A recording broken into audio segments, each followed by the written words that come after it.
Hey there, welcome to the James Show, News Talk 820 WBAP, now on FM at 93.3. Welcome to the big show. This station right now, if you leave it right here, coming up, expected in about 2.5 hours, President Biden's going to be giving a live address. We will play it for you live here on WBAP. The tendency is for these things to start a little late, so don't be surprised if it's more like 7:15, 7:30-ish.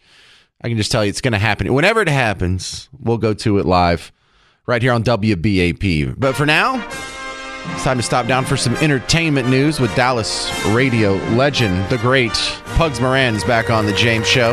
Welcome, Pugs. Hey! All right, Pugs, before we talk about what you want to talk about, I want to talk about what I want to talk about. Always the case. So, one of the biggest concert tours this summer is the combination of Def Leppard, Journey, and the Steve Miller Band. All right. Hey, that's fine. Those are huge acts. They deserve to be packing arenas and making all kinds of money. I'm interested in this Journey situation because they don't have their original singer. And for the last 16 years, this dude has been replaced by, isn't it like a Filipino kid? Yes. Steve Augieri or something like that. I may have the pronunciation wrong. Isn't that the guy? No, Arnel Pineda. Oh, that's right. Steve Augieri was the guy who replaced Steve Perry, and then Steve Augieri was replaced by the Filipino guy. Yeah. Right. So, listen, it's been easy to replace a drummer.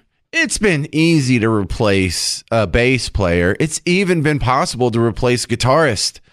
But I've never seen this situation where a singer gets replaced. Now, we've seen bands come up with new singers, like we've seen Phil Collins replace Peter Gabriel. We've seen Sammy Hagar replace David Lee Roth. But these were different guys doing different things. We've never heard have we ever heard someone and basically he's doing a Steve Perry impersonation for the whole set. Yeah, I mean, well, look, this isn't that uncommon. I mean, has it happened before? Why?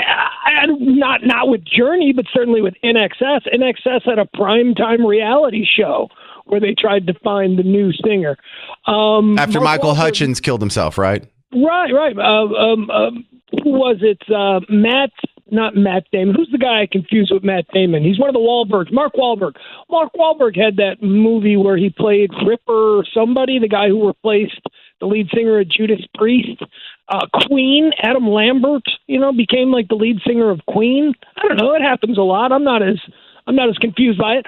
Although I'll tell you this, Journey is one of those bands where I don't really care. They got so many hits. If the dude sounds like the way it's supposed to sound, I'm good. Yeah, I don't see why this doesn't happen more often, actually, because so many times the singer is the reason why the band breaks up or the band fails. Think of like an Axl Rose. We could still have Guns N' Roses all getting along except for Axl Rose, from what I hear from documentaries and interviews and whatnot.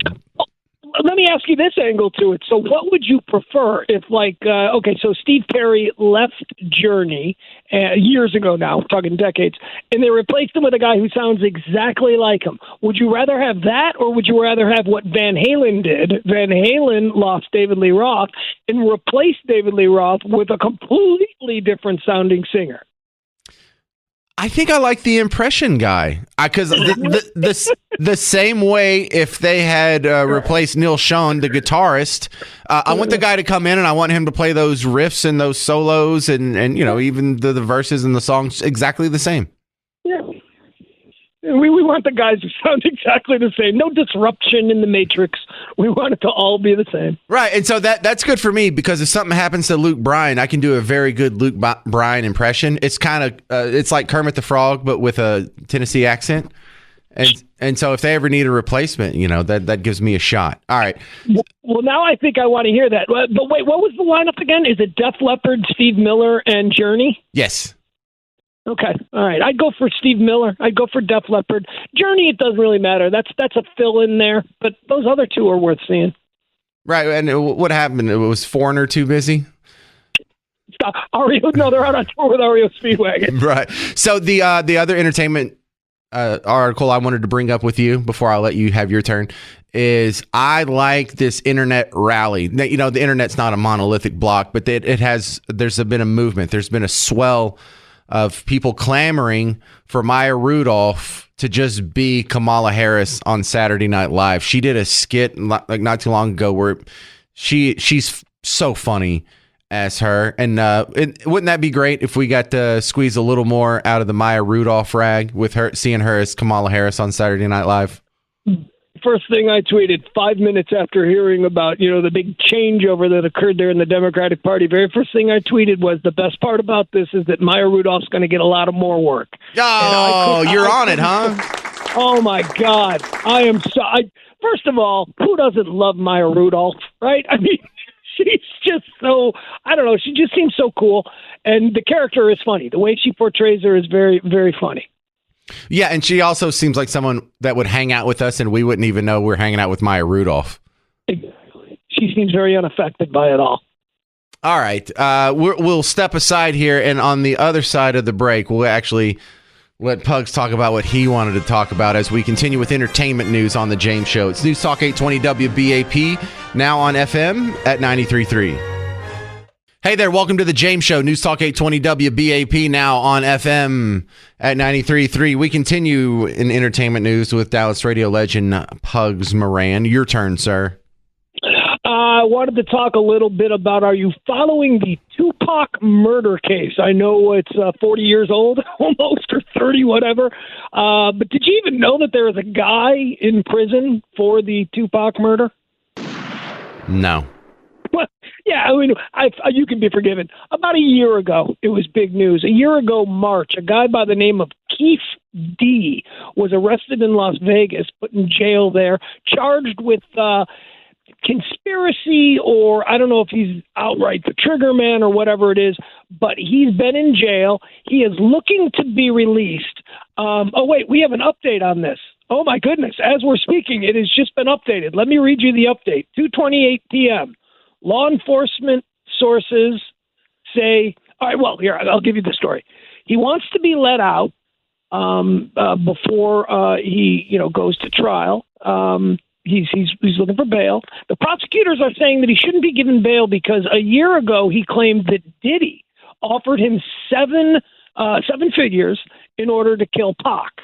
So one of his defenses is that he didn't do it, but he can tell you who did, and it's P. Diddy, because P. Diddy offered him 7 figures to kill Pac. Now, nobody followed that up. The prosecutors aren't really interested in that because, quite frankly, Keith D doesn't seem like the most reputable dude, but that's just one of his stories. However, the prosecutors are now using that story to keep him behind bars, saying that even if he was to be let out on bail awaiting trial, he has already proven to us that he is the type that will take money to murder somebody, because in his own story, he almost took the money from Diddy. So old Keith D. Well, I find this hard to believe because Puff Daddy has established himself as such an upstanding moral character in our society that this slander does not fly on the James Show. Reputable individuals all around in this story. All right. Oh, yeah. I guess that'll do for today's episode of Entertainment. I got one more. I got one more for you real quick. Hey, okay. Snoop Dogg is carrying the Olympic torch through the streets of Paris. I saw that. Look, I think NBC is smart when they hire, people that seem like they're on the fringe of the culture to do mainstream things like this, because Snoop is not on the fringe of culture anymore. It's not. No. When your mom knows who Snoop Dogg is, right? I mean, I'm old enough to remember when old Kelvin Brodus was on trial for murder and only got off on a technicality. Murder was the case. Now he's carrying the Olympic torch. Yeah, I remember hiding the Chronic CD so my mom wouldn't find it and throw it out. And now all of a sudden he is the spokesman for NBC at the Olympics. And I saw him at the I heard some of him calling like the Kentucky Derby and stuff before, and It's not bad. I kind of like having a laid back, non-nerdy jockey type guy being like, hey, that was a good shot, man. Let me tell you something about Snoop. The dude turns out real charming. He's a charming guy. Yeah, he's a likable guy. You know who else I think would be really good at calling sports games because they're kind of chill and laid back like that would be Matthew McConaughey. He'd be like, yeah, that Patrick Mahomes, man, I sure do like that kid. He is one cool dude. All right. You know? Nah, he'd go off into some esoteric ramble that would just ruin the game. But yeah, I can see what you're saying there. That delivery would be calming. It would be cool. He'd be like, hang on, Tony Romo, I'm going to take off my shirt. All right. Now, that'll do it for today's episode of Entertainment News with the great Pugs. Moran, how do they find you outside of the James Show, Pugs? RadioMisfits.com or follow me on all my socials, Pugs Moran. Right, and that was kind of murky, but he said RadioMisfits.com.